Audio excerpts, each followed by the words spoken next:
అంటే డైవర్షన్ చేయడానికి ఇదంతా. కాంగ్రెస్ గవర్నమెంట్ ముఖ్యమంత్రి రేవంత్ రెడ్డి గారు బట్టి విక్రమార్క గారు line single. Yes, Rahul Gandhi గారు ఫుల్ ఫ్లెడ్జ్గా సాటిస్ఫాక్షన్ అయ్యేంత వరకు రైతుల రుణమాఫీ మీదనే పూర్తిగా దృష్టీకరించింది కాంగ్రెస్ గవర్నమెంట్, ముఖ్యమంత్రి గారి ముఖ్యమంత్రి గారు. ఇది క్లియర్, ఇది మా సింగిల్ ఎజెండా. అది చేసుకుంటూ మిగతా వ్యవహారాలన్నీ కూడా నడుస్తుంటాయి. విన్నారా? కాబట్టి మేము ఇన్ని సమస్యలు ఎదుర్కోవడానికి కారణం ఏంటంటే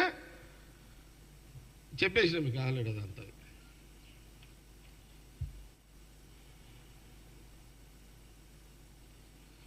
ఇప్పుడు ఆయన ఎవరు, హరీష్ రావు ఏదో మళ్ళీ మాట్లాడినట్టుంది కదా, రుణమాఫీ ఏదో. హరీష్ రావు ఏమన్నాడు, రాహుల్ గాంధీ గారిని కొడంగల్ తీసుకుపోదాం అంటున్నావు. అచ్చా, నేను హరీష్కి ఒకటే మాట చెప్తున్నా. హరీష్ రావు అండ్ కేటీఆర్ మీ ఇద్దరికి ఏం చెప్తుంది కాంగ్రెస్ పార్టీ అంటే, మీరు ప్రతిసారి ఏందే మీరు రాహుల్ గాంధీని కొడంగల్కి రా, ఆడికి రా, ఈడికి రా అనే స్టేచరా మీది?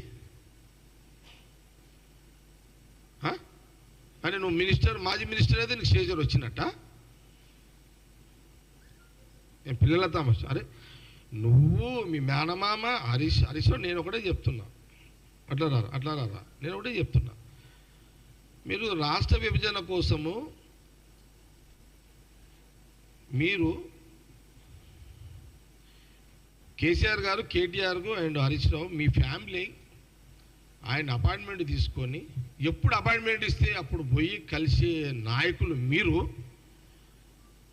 నువ్వు రాహుల్ గాంధీ గారిని నువ్వు కొడంగల్ రా అని చెప్పి ఛాలెంజ్ చేస్తావా హరీష్ రావు?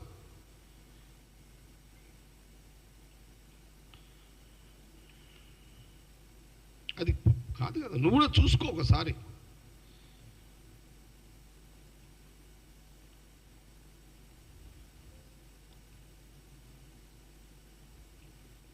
ఇప్పుడు సిద్దిపేటలో రైతులు ఉన్నారు కదా,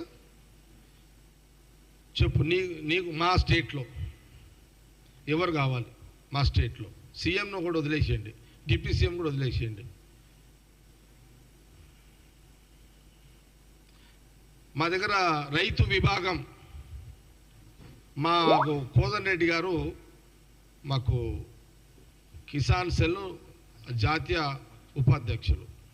వారికి ఫుల్ అవగాహన ఉంది, ఫుల్ సబ్జెక్ట్.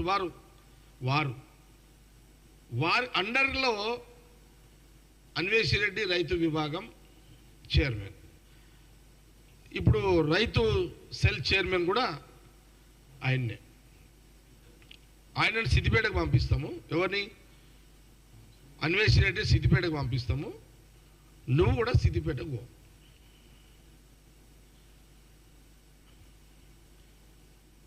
నువ్వు ఏమైనా డౌట్స్ ఉంటే మా అన్వేషిరెడ్డికి చెప్పు. నువ్వు మళ్ళొకసారిగా నువ్వు రాహుల్ గాంధీ గారి పేరు తీసుకొని మాట్లాడకి. నువ్వు మళ్ళీ రాహుల్ గాంధీ కొంచెం మాట్లాడితే లాంగ్వేజ్ చేంజ్ చేయాల్సి వస్తుంది మళ్ళీ. ఇప్పుడు సాఫ్ట్గా చెప్తున్నా.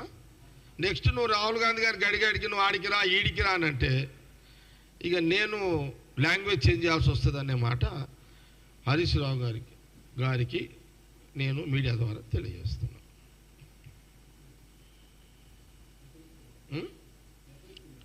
ఎట్లా అనుకోండి ఇక. ఓకే, ఇది వచ్చింది. నువ్వు ఇది పాయింట్ ఓకేనా? క్లియరా? అంతే సింపుల్. అది